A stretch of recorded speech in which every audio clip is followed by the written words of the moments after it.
Hey everyone, this amazing ESO Network show is brought to you by our fine sponsor, Amazon.com.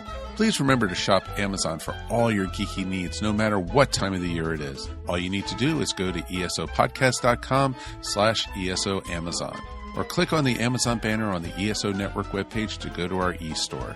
It's the best way to shop and the best way to support this program, and it doesn't cost you anything extra. Okay, that's enough of me babbling for now. Now on with your regular scheduled show. In the mood to listen to some geeky conversations? Feel like the internet isn't the best place for an in-depth, respectful exchange of ideas? Then head on down to the 42cast. It's a weekly show that covers a new geeky topic in comics, TV, movies, literature, or video games every week. We can be informative. Back in my day, kids, Pluto was a planet, so it's gonna stay a planet. Irreverent. You learn so much from the X-Men. I mean, really. That Wolverine is the most important character no matter what. Strange. It's like, Grodd if he went into theology or something. Right? Or controversial. I believe, and I will swear to my dying day, that the Marvel Cinematic Universe began with Howard the Duck. Find us on Stitcher Radio, iTunes, 42cast.com, or esopodcast.com. It's the 42cast, your ultimate answer to fandom, geekiness, and everything.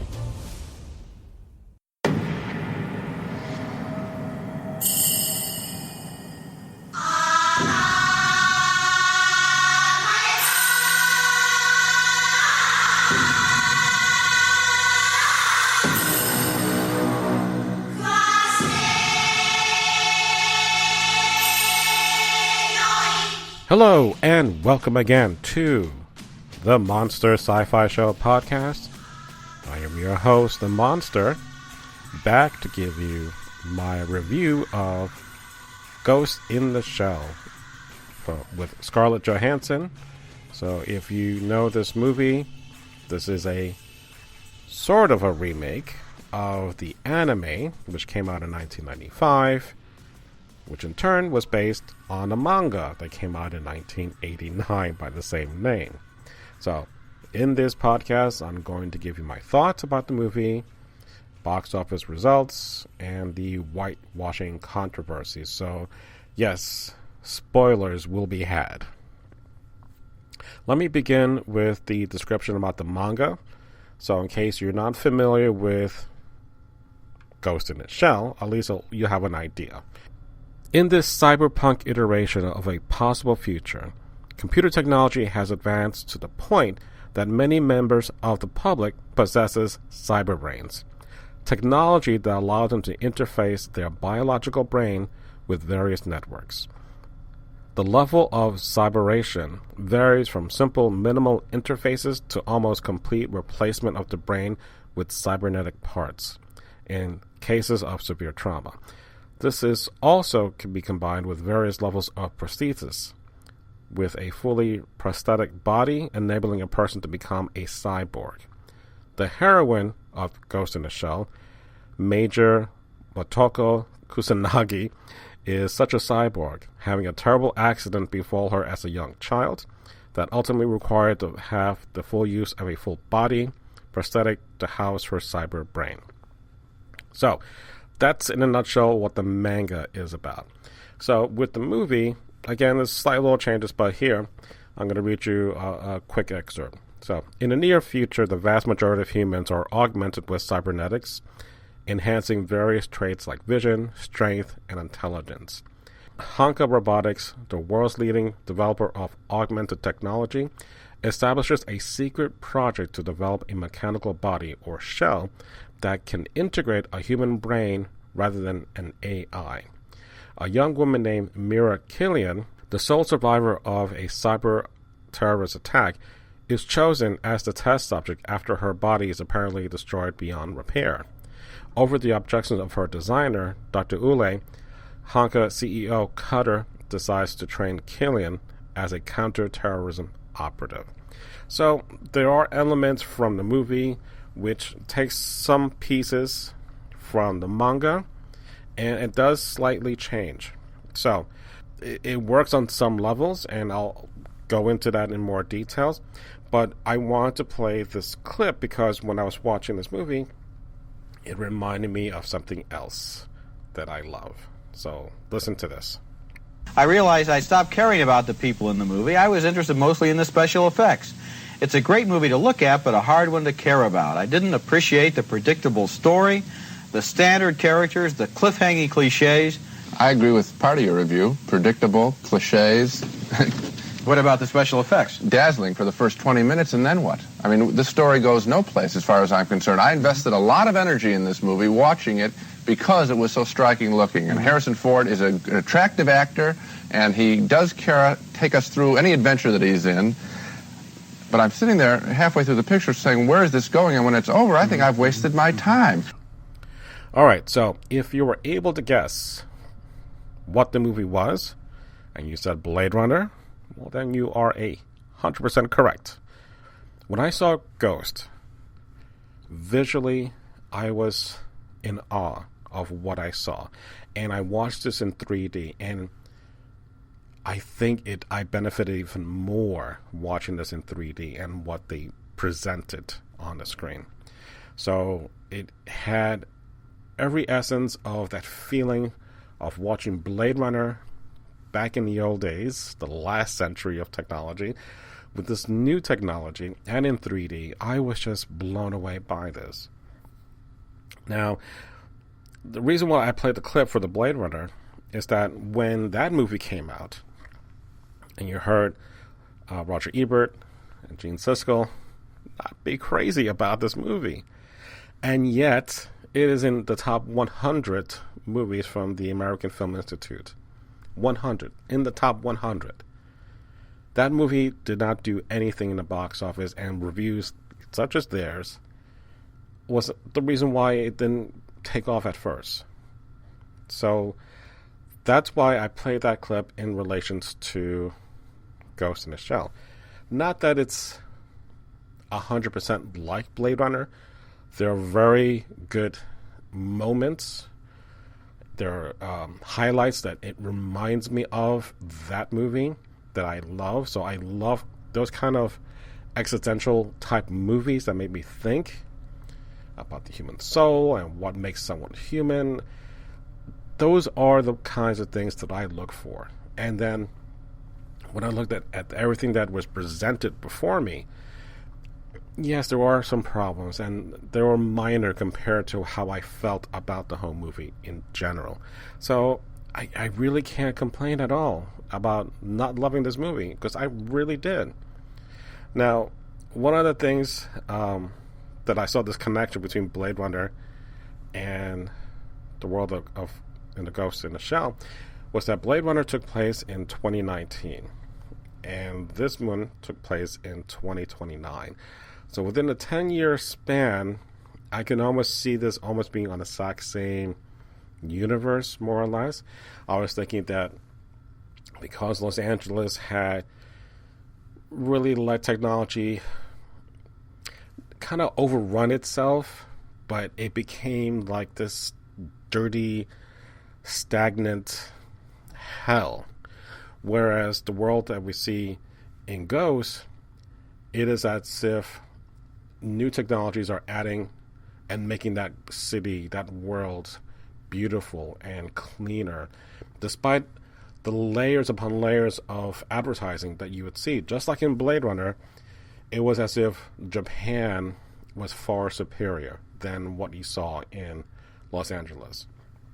So, and I was doing a little research in the sense of the manga, how there was kind of like a Third World War, and there was the Americanism Empire, which is the U.S., had lost one of the wars, so things kind of went not their way, and Japan was the one that really moved ahead.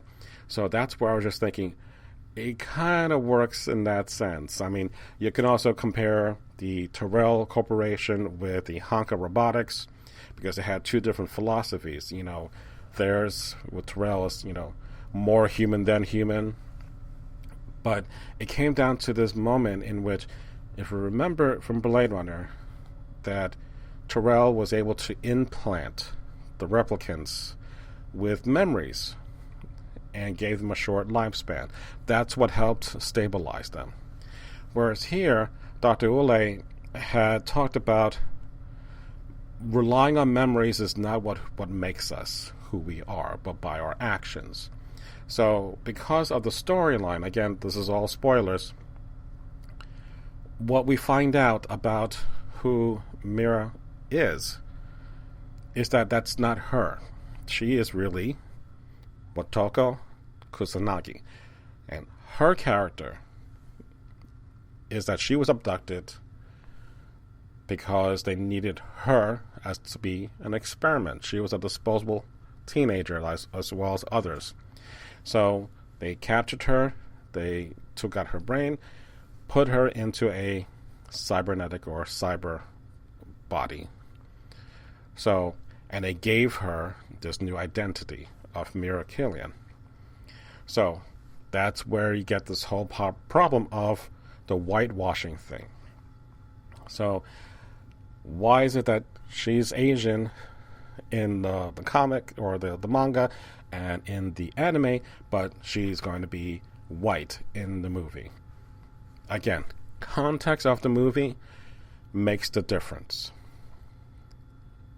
What had happened was that right from the very beginning, you see Asian and non-Asian characters, male and female. A whole lot of shades of white and a whole lot of shades of black. So it makes kind of no difference that she is white and female and not Asian. Considering that they were hiding the fact that her real identity was Motoko, it made sense to make up a story, give her her new name, give her a new identity, and make her completely different from the life she knew before.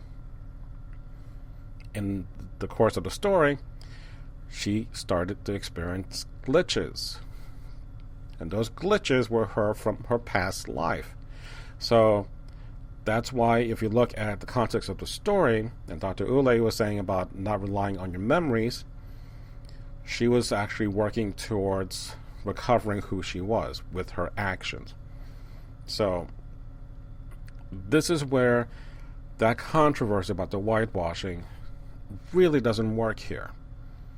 I understand the initial reaction, and I'm just as guilty as that, but just like in The Great Wall with Matt Damon, he wasn't the white hero. He wasn't the savior that saved, the native people. That was not the case.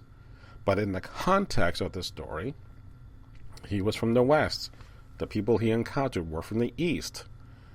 He was on a mission to seek for gunpowder. But he was not the savior. He helped them fight, the creatures. He was not the one to say, trust me, I know who to deal with these creatures. I can save you all. That's not the case here. So again, when you look at this movie and in the context of the movie, you're okay with the fact that she's white because of what I just told you. So I know this is not a good thing, and there are issues, and I can go into it at length, and I'll talk about that towards the end of this podcast about the whitewashing thing. But let me just say then, again, this movie was fantastic. It worked for me on so many levels, from the direction, the cinematography, the music, the visual effects, everything about this movie. I love Scarlett Johansson. And when you play that clip of Gene Siskel and Roger Ebert and remove Harrison Ford, you can put Scarlett in that place, and it will still feel the exact same way about watching Blade Runner. I loved Blade Runner when it first came out, and I love this movie as yesterday. It works on so many levels for me. So those are the good things about this movie. Yes, there are some bad things, and one notable bad thing that just kind of took me out of this movie.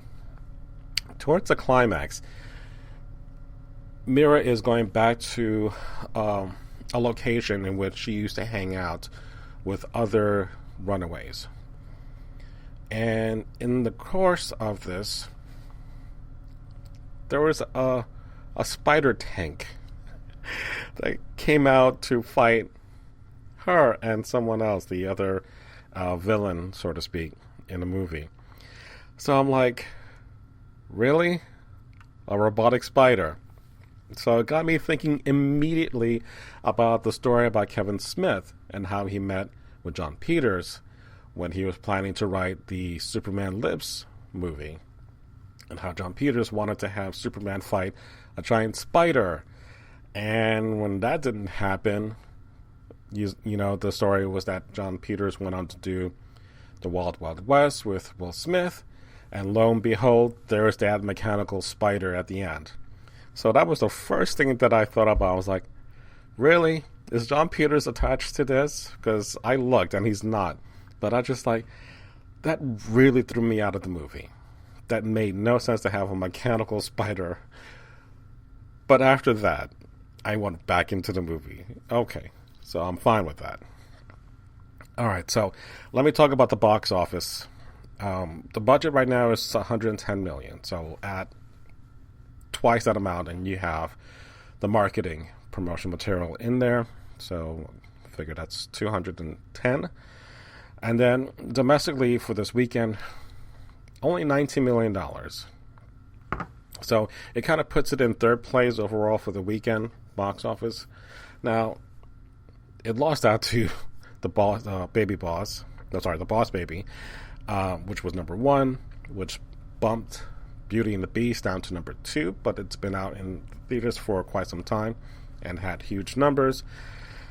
So, internationally, Ghost may still pull ahead because of the fact of Scarlett being well known domestically and internationally. So again, just because you figure, well, I am part of this movie and you're relying on a white actress to do a box office draw, that's one thing.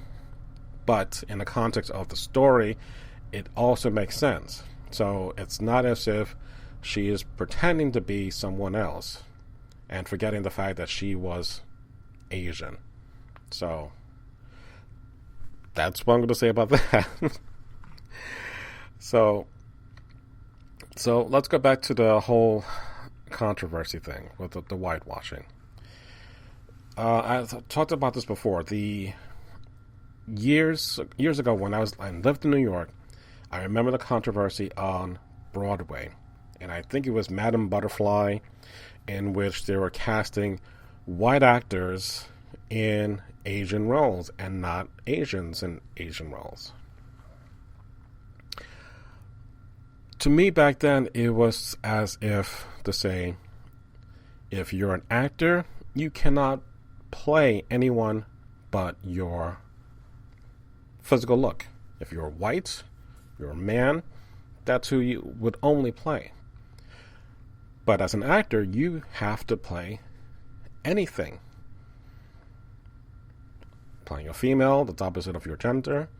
Playing someone who is of a different race, that's opposite of you. Playing an inanimate object. You know, if you get the role of a rock and you get to play a rock, you're a rock. Act like you're a rock. It makes no difference if you're black, white, Hispanic, Asian. Doesn't make a difference. Make me believe that you're a rock. That's what an actor does. Now, on the same token, if you're hiring someone who's white because it's a more, I'm not going to say this in a bad way, but if you're looking to, if you think that Asian characters or Asian actors are not going to be a draw to a production, so if you can let me cast a white actor that has more of a name as a draw, and then they'll make him look Asian, then that's kind of whitewashing in that sense. But again, you look at acting, there were many times in which women were not allowed to go on stage. Men did all the roles, men and women. So, in the context, again, as I mentioned before, of this movie, I cannot fault the director, I cannot fault Scarlett for doing this movie.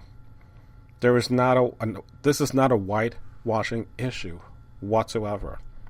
Even the producer of the manga has no problem watching her perform that role. He was impressed by what he saw. I was impressed by what I saw. So I think the whole knee-jerk reaction has to stop. You can have objections before you have a movie, but the fact that this became an issue before the movie came out, I think that is what is hurting the box office right now. But I think internationally, this movie should be okay. Do I think it should have a sequel? By all means, I would love to have a sequel. In fact, watching this movie, and I'll talk about this in 2 seconds, I will be watching the Ghost in the Shell anime, because I'm doing a versus podcast come May. I'm going to compare this new movie versus the anime movie. So that's, again, the second week in May. But I thought and I felt this movie was a prequel to the anime movie. I could be wrong when I watched this movie. But nonetheless, this is a movie that it is beautiful to watch. You will be entertained. This is not the whitewashing that I had issues with, like with Danny Rand in Iron Fist, that Netflix series. That's a problem. Because him spouting all the different Asian quotes made no sense for him to spout that when you had a perfectly good Asian woman, as if it was new to her about what he was saying. It did not make sense to me to cast Danny Rand being that white.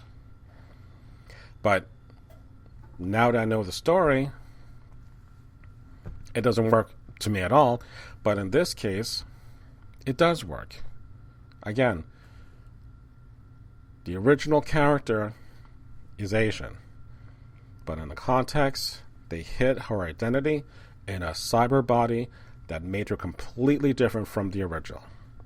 So, in that sense, they addressed the issue and they executed it perfectly. So, there is no issue regarding that. So, is it something that I want to see again? Hell yeah. I want to see this again. I will own this when it comes out on Blu-ray. Hell, I'll be nice enough and maybe I'll actually get this in 3D. It is that damn good. And it's not because it's like, stuff was throwing at my screen, whatever. It was just that world that they created was so beautiful. And it was gorgeous. And it's not that far from what we're doing right now with augmented reality. But the depth that you would see is amazing. So, things like that, plus the story, I was captivated all the way through. And the very last thing, you hear the music from the original Ghost in the Shell. That almost brought a tear to my eye. How it all tied in together. That was truly amazing. So, the score to this movie is still unannounced as to when that will happen, but the music inspired by this movie is out. So you do hear the initial Ghost in the Shell theme, but it's been remixed. So that's what you hear it heard at the beginning, and now what you're going to hear at the end. And it's still fantastic. So for all those people who said this movie is not worth it, or you had problems with it, look towards Blade Runner, make your own decision, watch the movie in the context to understand what is being said about the movie. Put all that crap aside and just go watch this movie. Period. Alright. So, I can beat this to death. I don't. I said my piece. All I know is that I love this movie. Go watch it. Alright, so that does it for my review of Ghost in the Shell. Don't forget, you can always email me at monsterscifishow@gmail.com. Find me on the various social networks. So, let me know what your thoughts are. If you saw Ghost in the Shell, am I out of line?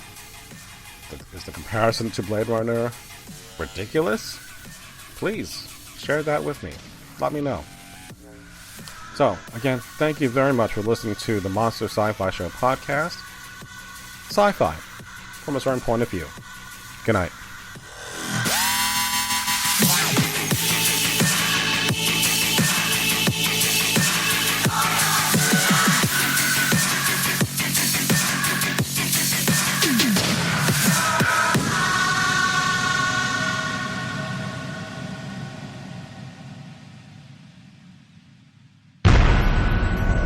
This has been a broadcast of the ESO Network, your station for all things geek, classic, current, and beyond. Be part of the crew at ESONetwork.com.